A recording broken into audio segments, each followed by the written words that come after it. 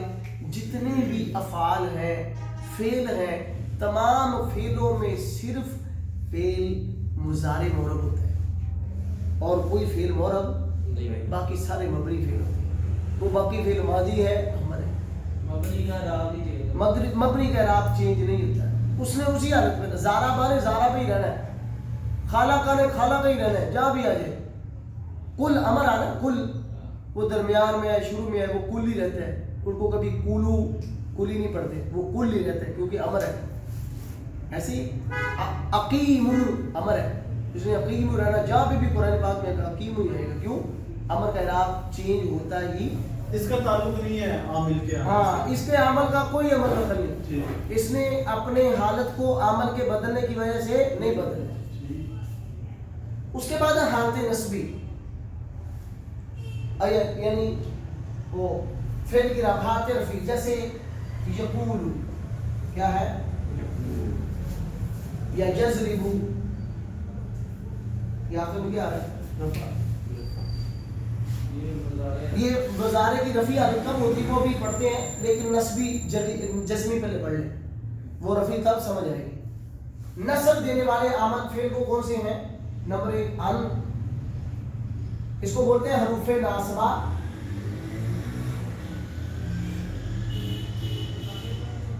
در فعل مضارع، وہ حروف ناصبہ جو فعل مضارع کو نصب دیتی ہیں. ان، لم، کئی، اذن، یہ حروف ہیں. ان حروف میں سے کوئی ایک حرف فعل مضارع سے پہلے آ جائے، ان حروف میں سے کوئی حرف فعل مضارع سے پہلے آ جائے تو وہ فعل مضارع کو نصب دے گا. اب دیکھیں یقولو ہے، ہم پڑھیں یقولو کے شروع میں ان لائے تو کیا پڑھا جائے گا؟ ان یقولا. لن لائے تو لن یقولا. کئی لائے تو کئی یقولا. قرآن پاک میں ہے سورہ حج میں، کئی لا یکون دولتم بین الاغنیاء منکم وما آتاکم الرسول. کانا یکونو بابا نا، کانا یکونو، یکونو تھا شروع میں، کئی آیا، کیا ہوا؟ کئی لا یکونا، زبر آ گیا. ان شروع میں آیا، مضارع کے آخر میں، یہ حالت نسبی. یعنی ان حروف میں سے کوئی ایک حرف فعل مضارع سے پہلے آئے تو فعل مضارع کی حالت نسبی ہے. واضح؟ اب جزم دینے والے حروف، ان، وہ ان تھا، یہ کیا ہے؟ ان. نمبر 2 لم، نمبر 3 لما، نمبر 4 لام امر، نمبر 5 لائے نہیں.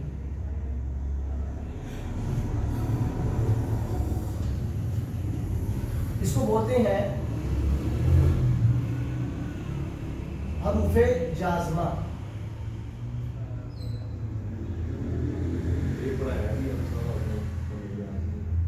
حروف جازمہ جزم دینے والے حروف. اصل میں ہم نے آج پڑھنا تھا اعراب الحرکات کن کن اسموں کا آتا ہے. میں نے کہا ان کو پڑھانے سے پہلے یہ چیزیں میں تو سمجھ رہا تھا کہ یہ ازبر کی ہوگی، لیکن وہ بہرحال ان، لم، لما، لام امر، لائن، جب یہ فعل مضارع پہ آ جائیں، یہ فعل مضارع کو آخر سے ساکن کر دیتے ہیں.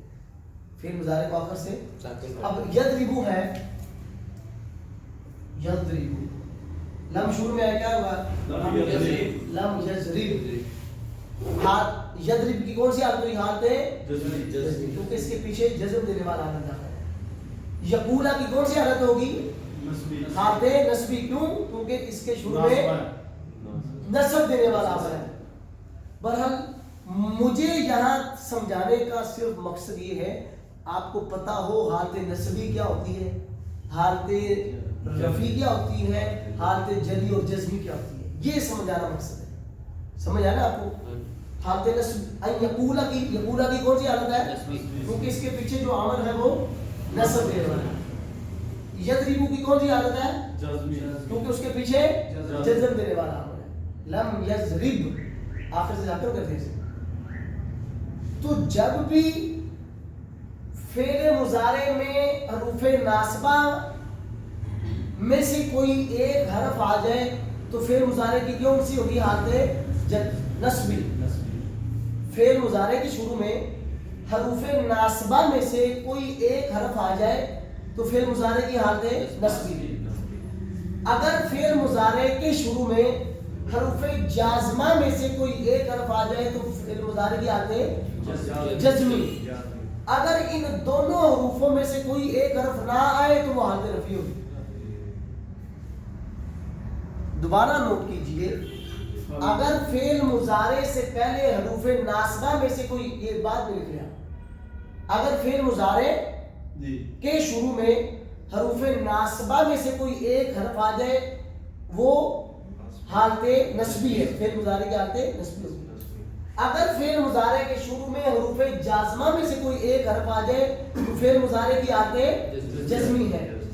اگر فعل مضارع کے شروع میں نہ حروف ناصبہ ہے نہ حروف جازمہ میں سے کوئی ہے تو فعل مضارع کی کون سی حالت ہوگی؟ حالت رفیع. آخر سے مرفوع پڑھا جائے گا. یقول اس لیے آپ پڑھتے ہیں یضربو، ینصرو، یشربو، یأکلو، یؤمنو. کیوں؟ کیونکہ اس کے شروع میں نہ نصب دینے والا عمل ہے نہ جزم دینے والا.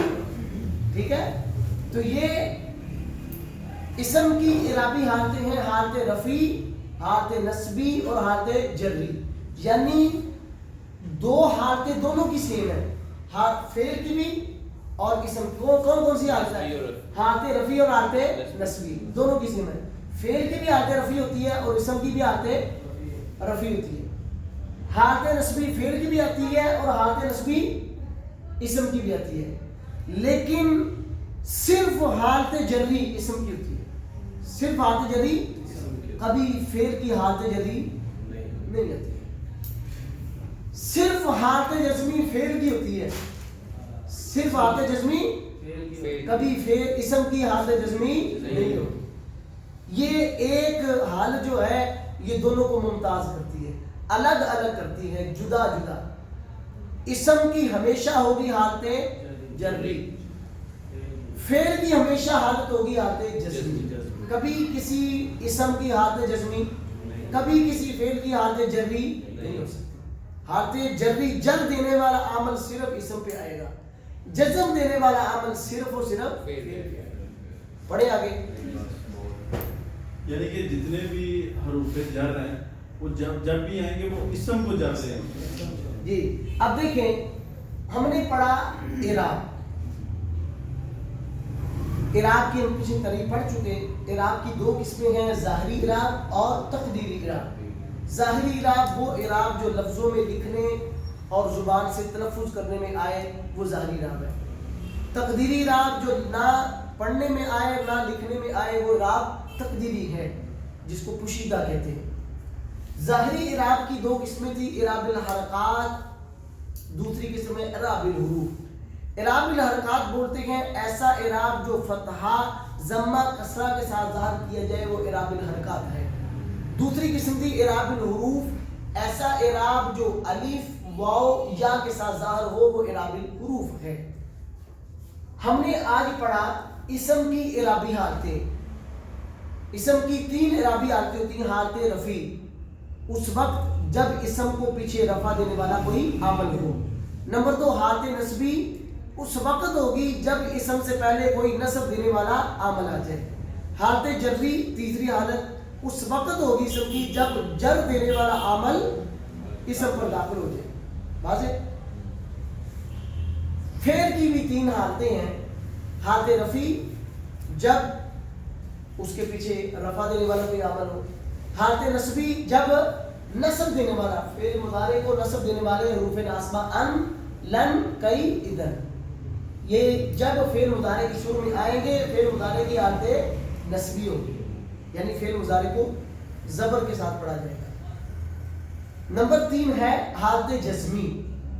فعل مضارع کو جزم دینے والے 3 حروف ہیں، ام، لم، لما، لام امر اور لا الہ۔ ان حروف میں سے کوئی ایک حرف اگر فعل مضارع کے شروع میں آ جائے اس کی کیا ہوگی؟ حالت جزمی ہوگی، وہ آخر سے ساکن ہوگا۔ اب ہم نے ایک یہ پڑھا کہ فعل ماضی اور فعل امر یہ مبنی ہوتے ہیں، اس کا اعراب عمل کے بدلنے سے نہیں ہوتا۔ میں پڑھنا تھا